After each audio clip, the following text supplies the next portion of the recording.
With more than half the country grappling with this summer COVID surge, eyes are on Congress with calls for a new economic relief package. We turn now to the Speaker of the House, Nancy Pelosi. She represents California, one of the states hit hardest and earliest by COVID-19. Madam Speaker, thank you very much for joining us. We appreciate it. As we have been hearing, there is this new surge, alarming reports on the comeback of this pandemic, and at the same time, people looking to the Congress for economic relief. But right now, Democrats and Republicans seem to be in your separate corners. You said over the weekend you think Republicans are going to come around. What are Democrats prepared to do? What we were prepared to do is pass the HEROES Act, which we did. And everything that is in there, almost 99% of it, is what Republicans have voted for before. But as you go through these statistics about COVID, understand this.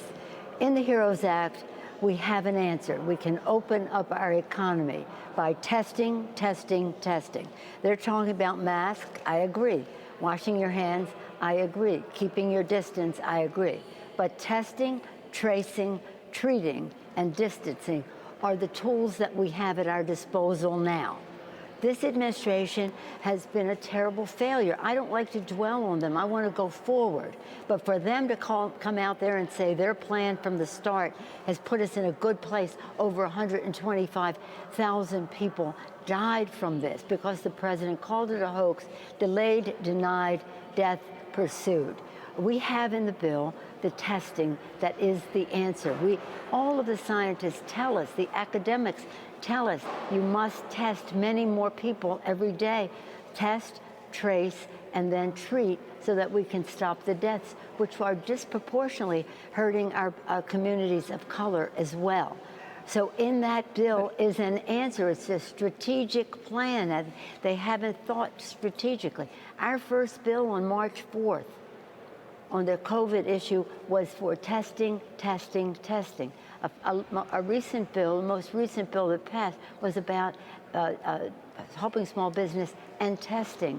And they still haven't embraced a strategic way to go about it. Instead, they are just, I mean, I feel so sad for the vice president for what he is being forced to say.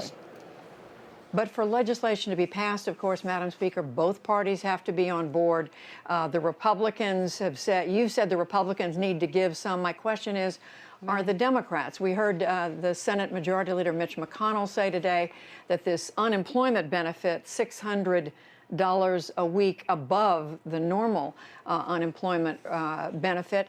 He said it's too much. It's paying people to stay home from work. Is that an example of something that you think Democrats are prepared to give on?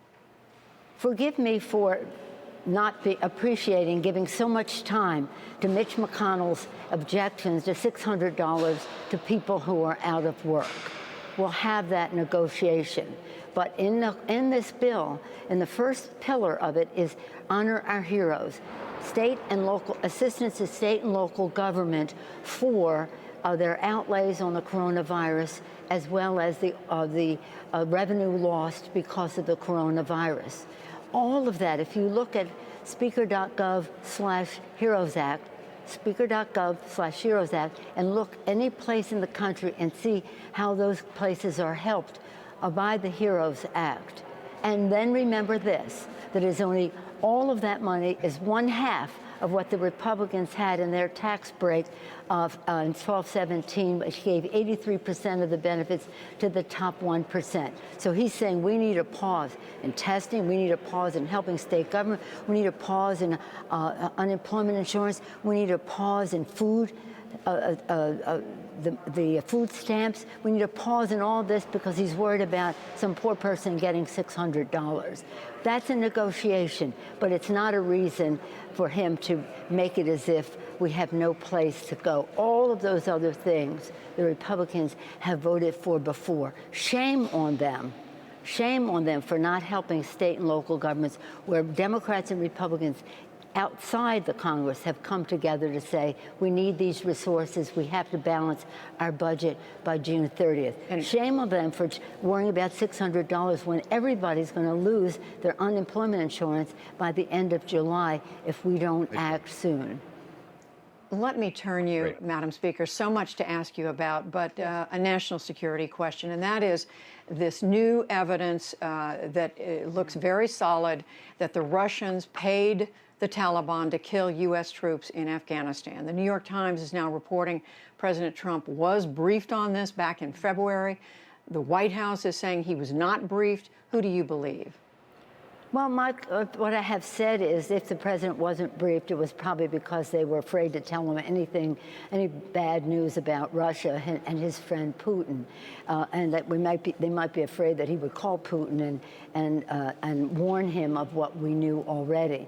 But whether the president, the point is that this is force protection is the purpose of intelligence. I'm 25 years in intelligence. Force protection, how we initiate hostilities, how we respond to assaults, but force intelligence is about how we protect our troops and how they go on. So that for somebody to make an assault on our troops and there to be any question as to whether the commander-in-chief would be briefed about it tells you what disarray exists in the White House and how serious this problem is, if they're even afraid to tell him. Whether it's briefed, maybe, I don't know. You hear two different schools of thought. It was in his, well, I won't go into any of it. It remains to be seen. We'll have a briefing in the Gang of Eight tomorrow. There'll be a briefing in the Intelligence Committee.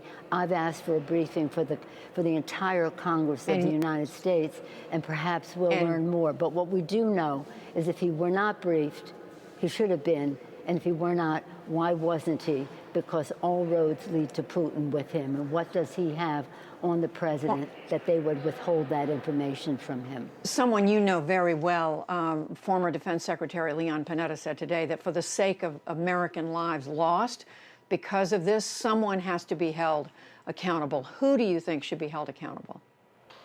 We have to, again, we have to get the facts of all of this.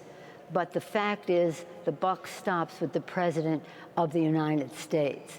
And if information was withheld from the commander-in-chief because they were afraid to tell him about his friend Putin, that's quite an indictment. But let's do this. Let's protect our troops. Let's make sure that this can't possibly continue to happen. Our men and women in uniform, we owe them so much. And you think force protection would be just such a given, and that the White House would be in such disarray about when they knew and who they knew and what they told the president and when. But this is,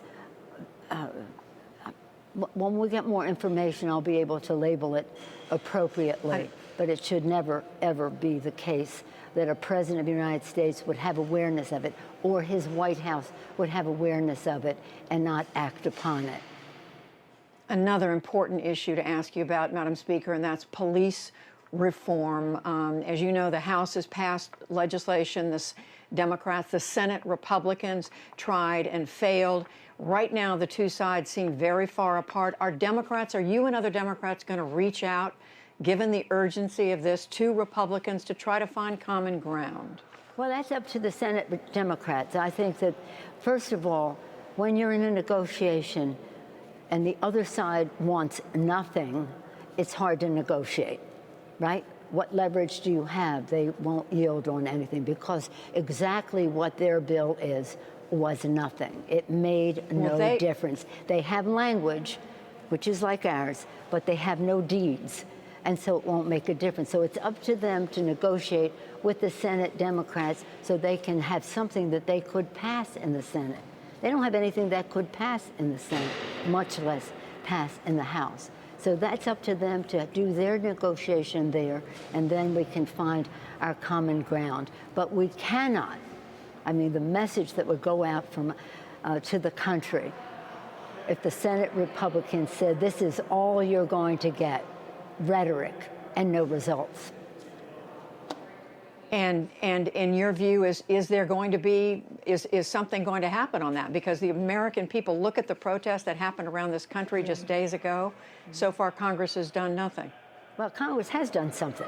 The House of Representatives has passed the Justice in Policing But no Act. legislation's been passed. Well, the Senate has not acted in a way that makes a difference. So your question is for the Republicans in the Senate, are they willing to have a negotiation with the Democrats in the Senate, and then Congress will work its will from there.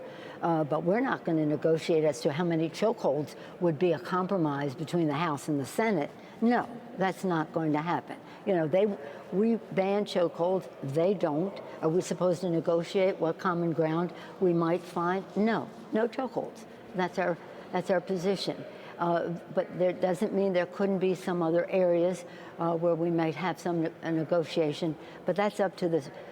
Mitch McConnell has called himself the Grim Reaper, that any legislation that goes over there will die in the Senate cemetery. It's a most unfortunate metaphor or analogy to use when people are dying because of the coronavirus, and he will not engage in testing, tracing, treating, and distancing with a strategic plan, where he will not open up to real negotiations on what we do about ending police brutality, recognizing that many of our men and women in blue honorably perform their duties, but some don't, and that has to stop. McConnell wants a pause. He wants a pause. Well, a pause isn't happening in hunger in America, where people are going to food banks who never thought they would. Rent is not pausing in America, and we passed a bill to help with that, but the Grim Reaper is going to put a stop to that, a pause to that. So I do believe that they understand that if we don't act to invest in our economy soon, that the consequences are going to be even worse than they are now. Don't take it from me. Just ask the chairman of the Fed, who testified to Congress to that effect. Just talk to the chairman, the Secretary of the Treasury, who knows that we have to do something. But again, they don't want to admit the consequences of COVID, so they don't want to do testing. They don't want to admit the consequences of COVID, so they don't want to honor our heroes in this and compensate for the dollars spent and the revenue lost. So it is, there's a big difference here. But you know what? We have to put the other stuff behind us, go forward, and as you say, try to find the common ground that is necessary to meet the needs of the American people, to open our economy, to honor our heroes, to put money in the pockets of the American people. And when we do so, we're also going to be fighting for voting at home in the court. Now, don't forget, speaker.gov/Heroes Act. Look up and see how much money is spent in any region in the country you've ever lived, and then understand it's 1/2 of what they spent on their tax scam, benefiting 1% of the population with no stimulus to the economy except heaping billions of dollars of debt onto our children. $600, please. House Speaker Nancy Pelosi, thank you very much. Thank you, Judy. Lovely to see you.